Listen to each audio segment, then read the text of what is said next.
I wanted you to know that my house was bombed. It was bombed by the black Muslim movement upon the orders of Elijah Muhammad. Now, they had planned to do it from the front and the back so that I couldn't get out. They covered the front completely, the front door. Then they had come to the back, but instead of getting directly in the back of the house and throwing it this way, they stood at a 45-degree angle and tossed it at the window so it glanced and went onto the ground. And the fire hit the window, and it woke up my second oldest baby. But the fire burned on the outside of the house. But had that one gone through that window, it would have fallen on a 6-year-old girl, a 4-year-old girl, and a 2-year-old girl. And I'm going to tell you, if it had done it, I'd taken my rifle and gone after anybody in sight. I would not wait. And I say that because of this. The police know the criminal operation of the black Muslim movement because they have thoroughly infiltrated it. The only thing that I regret in all of this is that two black groups have to fight and kill each other off. Elijah Muhammad could stop the whole thing tomorrow just by raising his hand. Really, he could. He could stop the whole thing by raising his hand. But he won't. He doesn't love black people. He doesn't even love his own followers. Proof of which they're killing each other. They killed one in the Bronx. They shot another one in the Bronx. They tried to get 6 of us Sunday morning. And the pattern has developed across the country. The man has gone insane. Absolutely out of his mind. Besides, you can't be 70 years old and surround yourself by a handful of 16, 17, 18-year-old girls and keep your right mind. You can't do it. The Muslims claim that you bombed your own house. That's what I said. The Muslims claim I bombed my house. Well, because they say it's right from there. Yeah, no, well, you can take what you want. The Asan squad, the fire marshal, all of them are experts in this kind of thing. And if anybody can find where I've bombed my house, they can put a rifle bullet through my head. It was my children and my own life and my wife's life that was at stake. In fact, let me tell you something, sir. I stood Sunday morning was to Mecca to make myself an authentic Muslim and to bring them there up to date on the problems that our people who are Muslims have.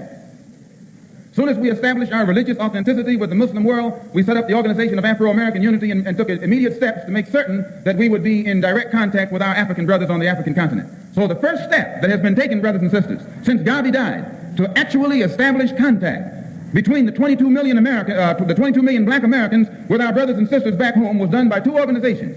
Done first by the Muslim Mosque, which gave us direct ties with our brothers and sisters in Asia and Africa who are Muslim. And you know we've got to unite with them because there are 700 million Muslims. And we sure need to stop being the minority and become part of the majority. So, as Muslims, we united with our Muslim brothers in Asia and Africa, and as members of the Organization of African or Afro-American Unity, we set out on a program to unite our people on this continent with our people on the mother continent. And this frightened many interests in this country. Many people in this country who want to see us the minority and who don't want to see us taking too militant or too uncompromising a stand are absolutely against the successful regrouping or organizing of any faction in this country whose thought and whose thinking pattern is international rather than national, whose thought pattern, whose hopes and aspirations are worldly rather than just within the context of the United States border or the borderline of the United States. So this has been the purpose of the OAAU and also the Muslim Mosque, to give us direct links, direct contacts, direct communication and cooperation with our brothers and sisters all over the earth. And once we are successful in uniting ourselves with our people all over the world, it puts us in a position where we no longer are a minority who can be abused and walked upon.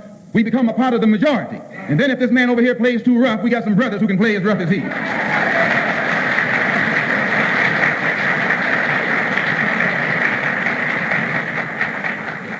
So that's all I have to say about that. And when the bomb was thrown, one of the bombs were thrown at the rear window of my house where my 3 little baby girls sleep. And I have no compassion or mercy or forgiveness or anything of that sort for anyone who attacks children. If you attack me, that's one thing. I know what to do when you start attacking me. But when you attack sleeping babies while you are lower than a...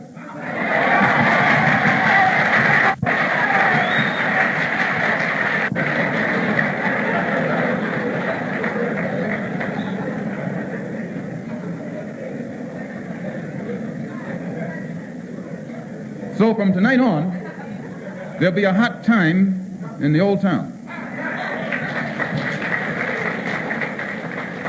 With regret, with great regret.